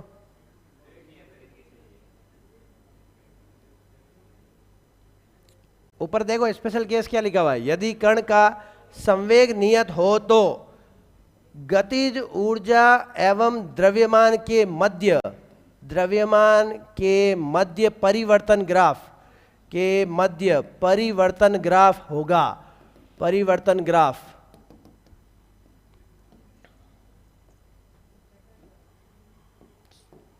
अरे कौन सा, ग्रीन राइट है पिंक राइट है? ग्रीन ची। पहले तो पता करो के बराबर होता क्या है, बोलो। हाँ, सब जगह हाँप खाई थाने बैठा बैठा ने हैं, थाने बिच्छू खावे रे, थाने हाँप खावे, थाने कहीं कहीं नहीं खावे तो कोई खावे। मैं कह रहा हूं कि जब के बराबर आपको संवेग की बात कर दी तो के बराबर फॉर्मूला क्या लगाना है, पी स्क्वायर अपॉन 2m। किसको नियत करना है, पी को नियत करना है। तो पी तो बोलेगा ही नहीं, जो नियत है तो बोलो के इनवर्सली प्रोपोर्शनल किसके हुआ, m, क्योंकि संवेग आज क्या है, नियत। अब बताओ के और m में क्या संबंध होगा? तो फिर पहले तो तुम्हें पिंकी बढ़िया लग रही थी है, पिंकी डेला है बढ़िया बेटा है। क्या आंसर आएगा? Green signal. ये आपका ग्रीन सिग्नल मिल गया है ना, पिंकी के लिए नहीं मिला है। सही है, ये हो गया सही ग्राफ। नहीं समझ में नहीं आया कुछ लोगों को। अब कहेंगे सर कि अगर वहां पे सवाल ऐसा आ जाए तो आपने एक तरफ तो बताया ये वाला ग्राफ, एक तरफ तो आपने क्या बताया, ये वाला ग्राफ बनाया और एक ये बना दिया, कंफ्यूज हो गए सर हम तो कि क्या आएगा। इसमें सवाल में वो नीचे क्या देगा, वी नियत है, और उसमें क्या कहा, पी नियत है। अब पता चला कि हाँ, दो तरह के सवाल में अलग अलग ग्राफ बन सकता है। अगर वी नियत होगा तो के और एम के बीच में ऐसा ग्राफ बनेगा, और पी नियत होगा तो के और एम के बीच में व्युत्क्रम वाला ग्राफ बनेगा। अब समझ में आया?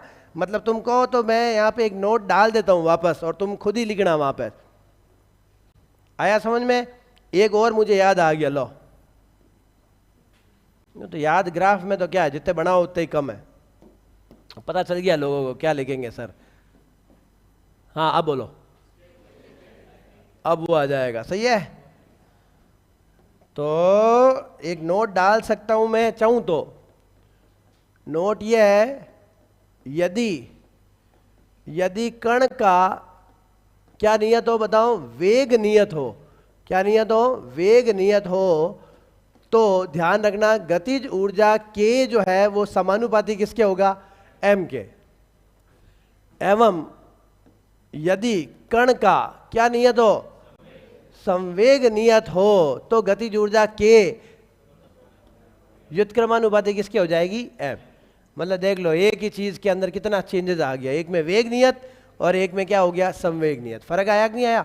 यही फर्क आपको ध्यान देना। अब क्यों आया होगा वो तो फॉर्मूला अपना आप बोलेगा। कौन छूछा कराया? एक सवाल मुझे याद आया, क्वेश्चन, यदि कण के द्रव्यमान को नियत रखते हुए, क्या रखते हुए, नियत रखते हुए संवेग को 100% बढ़ा दे, 100% बढ़ा दें, तो गतिज ऊर्जा पर क्या प्रभाव पड़ेगा, गतिज ऊर्जा में कितनी वृद्धि होगी, गतिज ऊर्जा में कितनी वृद्धि होगी। इतना आसान नहीं होगा, तुम लोग टोरालॉजी करोगे तो गलत जवाब आएंगे, धा गलत आएंगे। किसको नियत रखते हुए किसके बारे में बात हो रही है, प्रश्न में किस चीज की चर्चा है, बोलो चर्चा किस चीज की, किसके बारे में बातें हो रही है। एक तो बातें हो रही है किसके बारे में, गतिज ऊर्जा। एक बातें किसके बारे में हो रही है, द्रव्यमान। और एक किसके बारे में बातें हो रही है, क्या इन तीनों के बीच में कोई रिश्ता है क्या, ये रिश्ता क्या कहलाता है, बताओ इसको क्या नाम दूं। ऐसे मुंडा ढीला करने नहीं, पूरा बोलो। के बराबर पी स्क्वायर अपॉन, कौन है नियत, एम क्या है। अब बोलो के समानुपाती किसके हुआ। हाँ, अब आपको सवाल को पढ़ना है। पी को क्या कर रहा हूं मैं, 100% बढ़ाना। मतलब क्या होता है 100% बढ़ाने का, बायोलॉजी की तरफ से दिमाग लगाओ। किसी चीज की रेट 100% बढ़ जाए, 50% बढ़ने का मतलब जितनी थी उसमें आधी और, मतलब 1.5 गुना हो गई। जैसे मान लो किसी चीज की कीमत 100 रुपए थी और मैंने कहा उसके अंदर 50% और बढ़ गई रेट, तो 150 हो गई। और अगर मैं कह दूं 100% बढ़ना मतलब 200 हो जाना, मतलब जितना है उतना और जुड़ जाना, मतलब उस चीज का क्या होना, दुगुना हो जाना। वापस बोलो, नहीं आई बात समझ में। 100% बढ़ना मतलब क्या हो जाना, डबल हो जाना। देखो P में 100% वृद्धि, 100% वृद्धि होना, अर्थात उतना उतना और हो जाना, अर्थात P प्लस P जितना है उतना और जुड़ गया। क्या हुआ भाई अचानक, और ये क्या हो गया बताओ, 2P हो गया। बोलो क्या हो गया, 2P हो गया। मतलब हम ये कह सकते हैं कि P कितने गुना हो गया, अर्थात P हो गया हमारा कितने गुना। अब बताओ P दुगुना हो तो K पर क्या असर पड़ेगा, 4 गुना, क्योंकि K समानुपाती, बोलो K समानुपाती क्या है, इसलिए K आपका कितने गुना हो जाएगा, बोलो 4 गुना। अरे P का स्क्वायर करना है तो वो कितने गुना हो जाएगा, 4 गुना। एक छोटा सा सवाल, 100% बढ़ना समझ में आया, जितना है उतना और। मैं कह रहा हूं कोई चीज को 100% कर लो तो जितनी है उतनी, मतलब वो डबल हो गई। अब मैं कह रहा हूं कोई चीज 4 गुना होना, मतलब कितने परसेंट बढ़ना हुआ, 4 गुना होना। हाँ भाई इधर वाला मत बोलो, अभी चुप रहोगे आप। अगर कोई चीज 4 गुना हो गई, मेरे पास एक चीज थी उसकी 4 गुना हो गई, तो परसेंटेज कितना बढ़ा। देखो 100% बढ़ना मतलब 2 गुना होना, 200% बढ़ना मतलब 200% बढ़ने का मतलब क्या होता है, अरे 200% बढ़ना मतलब 100 मतलब 2 और चीजें आ गई तो कितने गुना हुआ, 3 गुना। और अगर मैं कह रहा हूं कि कोई चीज 4 गुना हो गई, मतलब वो बढ़ी कितनी बताओ, 300%। बोलो कितने परसेंट बढ़ी। देखो एकदम दिमाग से ध्यान रखो, 100% बढ़ता है तो दुगुना होता है, बोलो वापस, 100% बढ़ता है तो दुगुना होता है, 200% बढ़ता है तो 3 गुना होता है, और 300% बढ़ता है तो 4 गुना होता है। इसका मतलब ये होता है। अब बताओ वो चीज 4 गुना हो गई, इसका मतलब वो बढ़ी कितने परसेंट, 300%। क्या नोट याद रखेंगे, 100% बढ़ना, 100% किसी चीज का बढ़ना, अर्थात उस चीज का कितने गुना होना, 2 गुना होना। किसी चीज का 200% बढ़ना, जितना है उसमें 200% बढ़ा दो, अर्थात वो कितने गुना हो गया, 3 गुना। और अगर मान लीजिए कोई चीज 4 गुना हो रही है, अब खुद ही सोच लो ना यूं चलते चलते, बताओ वो कितने परसेंट बड़ी होगी, 300% बढ़ी। तो इसका मतलब हमारे इस प्रश्न का उत्तर क्या हुआ कि अगर मैंने गतिज संवेग को 100% बढ़ाया है तो गतिज ऊर्जा में वृद्धि कितने परसेंट होगी, 300%। बोलो क्या आंसर आएगा इसका, तो 4 गुना होना, इसका मतलब ये हुआ, अर्थात संवेग, देखो दिमाग लगाना, संवेग P को 100% बढ़ाने पर, बोलो क्या करने पर, 100% बढ़ाने पर, या क्या करने पर, दुगुना करने पर, क्या करने पर, दुगुना करने पर गतिज ऊर्जा 4 गुना, गतिज ऊर्जा कितने गुना हो जाती है, क्यों हुई 4 गुना, सोचो क्यों हुई 4 गुना, क्योंकि हमें पता था कि K समानुपाती किसके होता है, अगर ये 2 गुना करेंगे तो उसका स्क्वायर कितने गुना होगा, 4 गुना। अर्थात 4 गुना का मतलब क्या होगा, अर्थात 300% बढ़ जाएगी। बोलो समझ में आया। ये चीज़ें तुम लोगों को समझनी है, बार बार ये याद करते हुए कि हमारे बायोलॉजी है, ये चीज़ें गहराई में जाके उतरना पड़ेगा। 100% बढ़ गई, रेटें 100% बढ़ गई, मतलब डबल हो गई। ठीक है, लिखो।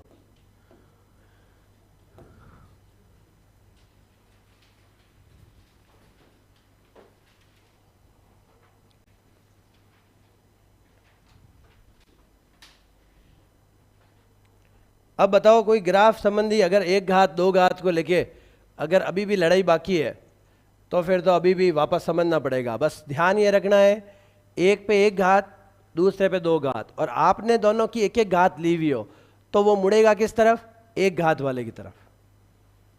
और आपने एज इट इज ले लिया, K भी ले लिया, P स्क्वायर ले लिया, तो फिर तो कुछ रहा ही नहीं उसके अंदर, फिर तो वो आसानी से अपना आप ही वो सीधा सीधा बनेगा।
के एम वाला ग्राफ समझ में नहीं आया? कौन सा? समानुपाती, व्युत्क्रमानुपाती? भाई एक में तो v समानुपाती m के समानुपाती हो रहा है और एक में वो m के व्युत्क्रमानुपाती हो रहा है। कि m वाला ग्राफ समझ में नहीं आया? एक मिनट देखो क्यों नहीं आया, एक मिनट रुकना भाई, ये समझ में नहीं आया। देखो पहले तो सवाल में जिक्र किसका कर रहा है? संवेग का। तो गतिज यदि कण का संवेग नियत हो तो गतिज ऊर्जा और द्रव्यमान के मध्य परिवर्तन ग्राफ क्या होगा? तो पहले देखो फॉर्मूला, आपको के का वो सूत्र काम में लेना है जिसके अंदर संवेग मौजूद हो, याद रखना, क्योंकि सवाल में कह दिया ना संवेग नियत है, इसको नियत करोगे तो के और एम के बीच में फॉर्मूला क्या संबंध बता रहा है कि के और एम एक दूसरे के क्या होंगे? व्युत्क्रमानुपाती। सही है, जब संवेग क्या होगा? नियत होगा। तो अब के और यहाँ पे लिया मैंने एम, देखो सिंपल वे में देखो के और एम, अगर के लेते हैं और एम लेते हैं तो रिलेशन में इनवर्स एक्स्ट्रा रहता है, बोलो रहता है कि नहीं रहता है? इसका मतलब ये हुआ कि वो समानुपाती नहीं है, एम के व्युत्क्रमानुपाती है। तो आपका ये कौन सा ग्राफ हो गया? बोलो व्युत्क्रम ग्राफ। अगर मैं पूरा के पूरा के और 1/m पूरा ही ले लूं तो बताओ 1/m और के में क्या संबंध है? तो के 1/m के क्या है? समानुपाती, और m के क्या है? व्युत्क्रमानुपाती।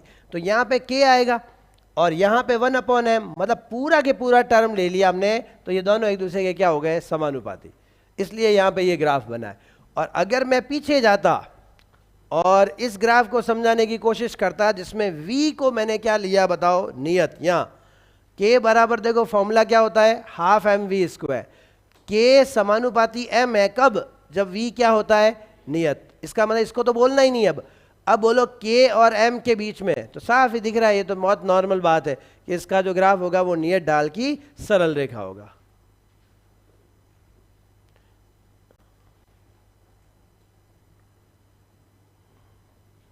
चलो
के एम किसके नियत है?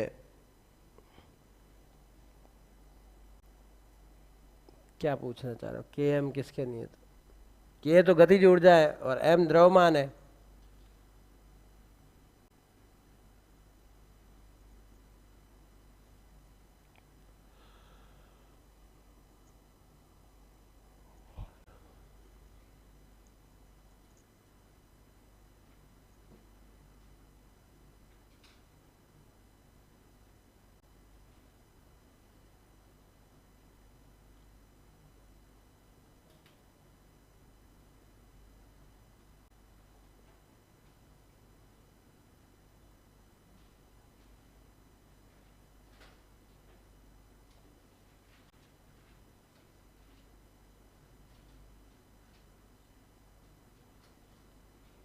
चेंज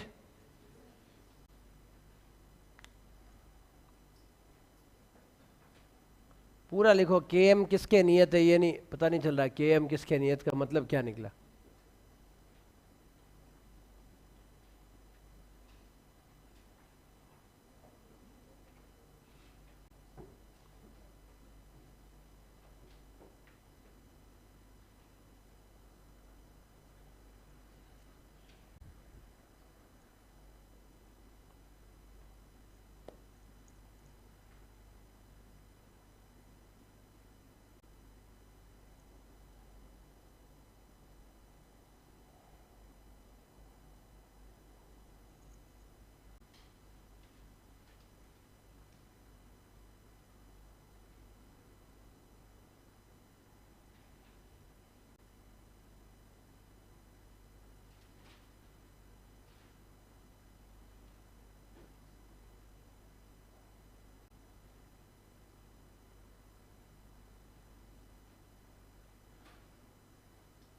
हाँ ये अच्छा पूछा ना कि पहला वाला ग्राफ जो के एम वाला था उसमें वी नियत था, तो दूसरा ग्राफ किसके नियत है? अब उसकी हेडिंग देखो, दूसरा ग्राफ किसके नियत है?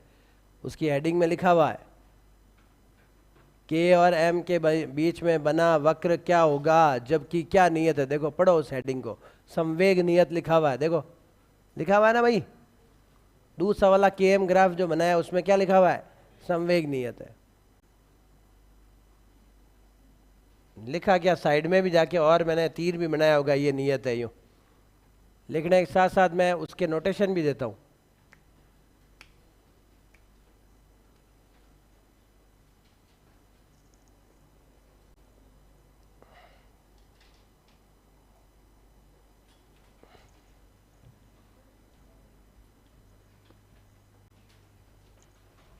लगाओ।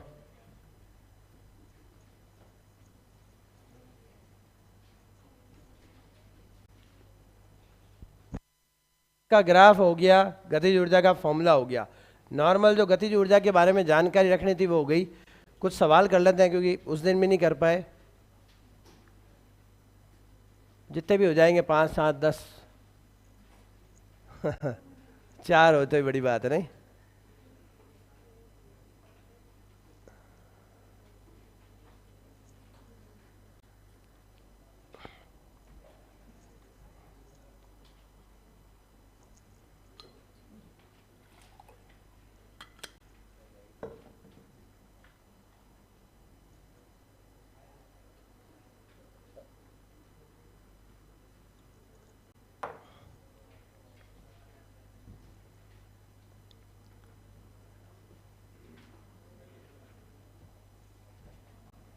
फिर तो हो ही जाएगा।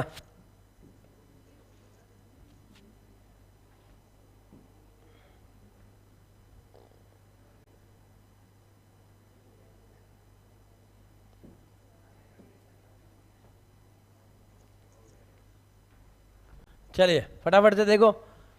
एक आदमी एक दीवार को क्या करता है? धक्का देता है और उसको विस्थापित करने में विफल रहता है। वह करता है कितना कार्य? नकारात्मक, सकारात्मक, बिल्कुल नहीं, और अधिकतम कार्य। गलत गलत गलत। और ये क्या हो गया? धक्का दे रहा है फिर भी सफल नहीं हो पाया ना। क्या काम का ऐसा व्यक्ति? क्यों माथा बड़ी करी? एक पिंड 5 न्यूटन की बल की कार्रवाई के तहत, कोई पुलिस है क्या जो कार्रवाई के तहत एक सीधी रेखा के साथ 10 मीटर दूरी तय करता है। एक पिंडा है, ये पिंडा क्या करता है? एक बल के अधीन चलता है। कितना बल लग रहा है उसके ऊपर? 5 न्यूटन। कितना चलता है बताओ? कितनी दूरी तय करता है? इस बल के अधीन तय की गई दूरी है 10 मीटर, और उसके अंदर बंदे को कार्य जो करना पड़ता है वो कितना जूल है बताओ? 25 जूल है। तो ये पूछ रहा है कि बल और शरीर, बल की गति की दिशा के साथ, बल और गति के बीच में गति क्या यहाँ पे होगा? विस्थापन। क्या होगा बताओ? एक तो ये शरीर वर्ड रोज आ जाता है, कब अलग होगा ये शरीर, कब आत्मा बाहर निकली? बोलो इसका आंसर क्या होगा? इन दोनों के बीच में कोण क्या होगा? ठीक है, ये एग्जैक्टली इसने ये नहीं कहा है कि वो सीधी रेखा के साथ चलता है, मतलब बल किधर है ये कुछ भी नहीं बताया उसने। ठीक है, चल रहा है वो सीधी रेखा में, ये मोशन है उसका। और इन दोनों के बीच में कोण पूछ लिया। बोलो फॉर्मूला क्या लगेगा? W बराबर FS cos थीटा। हमें क्या निकालना है? बोलो कोण निकालना है, तो cos थीटा बराबर क्या होगा? W बटा क्या हो गया? FS। W बोलो कितना दिया हुआ है? 25। फटाफट बोलो F 5, S सही है, ये हो गया 5, और फिर हो जाएगा 5/10 मतलब 1/2, और 1/2 cos थीटा की कौन सी वैल्यू देती है? 60 डिग्री। तो इसका सही उत्तर कौन सा हुआ? समझ में आया? बल और विस्थापन के मध्य कोण ज्ञात करना है। एक लॉन रोलर, जो ना घास काटने की जो मशीन होती है, लॉन रोलर, बताया था मैंने आप लोगों को। एक सवाल भी पूछा था तो आपने कहा था कि मुझे अनुभव है, मैंने है ना घास काट रखी है, पहले यही काम करता था, धक्का देना। क्या है, देखो कुछ तो बातें ऐड करनी पड़ती है ना, उस दिन को याद दिलाने के लिए करना ही पड़ता माता बड़ी। एक लॉन रोलर को 200 न्यूटन के बल का उपयोग करते हुए, बोलो कितने बल का उपयोग किया? 200 न्यूटन। ठीक है, अब वो जो कह रहा है कि लॉन के साथ 60 डिग्री का कोण बनाते हुए 1 किलोमीटर तक चलाया जाता है। थीटा कितना डिग्री हुआ?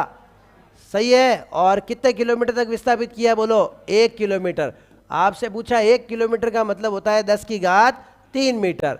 और बताओ इसका कार्य का मान कितना होगा, यही पूछा है। W बराबर बोलो क्या होता है, एफ एस कॉस थीटा। और आपके पास में F कितना है, बोलो 200। S कितना है, बोलो 10 की घात 1000 जिसको बोलते हैं। और कॉस 60 का मान अभी तो किया है, बोलो क्या हो जाएगा, 2 से 2 3 और 2 कितनी घात हो गई, अरे 2 घात इधर है, 3 ऑलरेडी पड़ी है।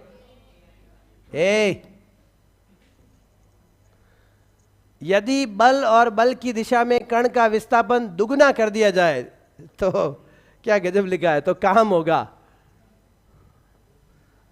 काम बिगड़ हो जाएगा। बल और बल की दिशा में विस्थापन दोनों एक ही दिशा में है और उनको क्या कर दिया बताओ, दुगुना कर दें तो काम कितने गुना हो जाएगा। बल और बल की दिशा में कण के विस्थापन को दुगुना कर दिया जाए, मतलब बल को दुगुना कर रहे हैं या विस्थापन को या दोनों को। तो W बराबर बोलो क्या होता है, दोनों एक ही दिशा में, इसको भी मैं कितने गुना कर रहा हूं और इसको भी कितने गुना कर रहा हूं। अरे समझ में आया। यदि बल और बल की दिशा में विस्थापन को दुगुना कर दिया जाए, मतलब बल को दुगुना कर रहे हैं या विस्थापन को, पढ़ो ना।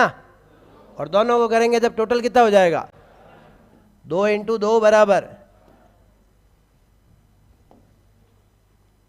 यदि किसी पिंड पर कई बल कार्य करते हैं, खूब सारे बल लग रहे हैं, जैसे मान लो दीवार के ऊपर टिक जाओ तुम लोग सब, पूरी क्लास बल लगाओ, और पिंड अगर स्थिर है या गतिशील संतुलन में है, आपने खूब बल लगा दिए, पिंड फिर भी स्थिर अवस्था में, तो बताओ इसके अंदर से कौन सा स्टेटमेंट राइट होगा।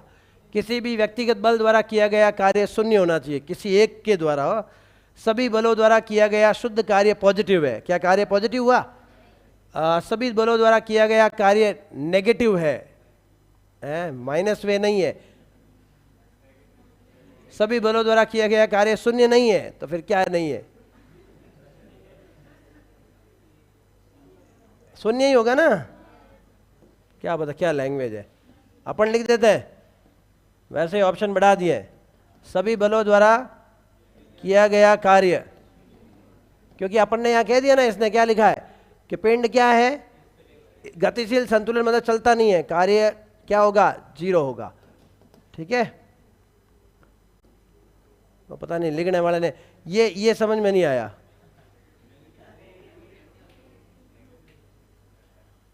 कल कराएं, बाकी ऑलरेडी फिर ऊपर हो जाएंगे, क्योंकि अब वो टाइम लगेगा उसमें। ठीक है फिर, थैंक यू।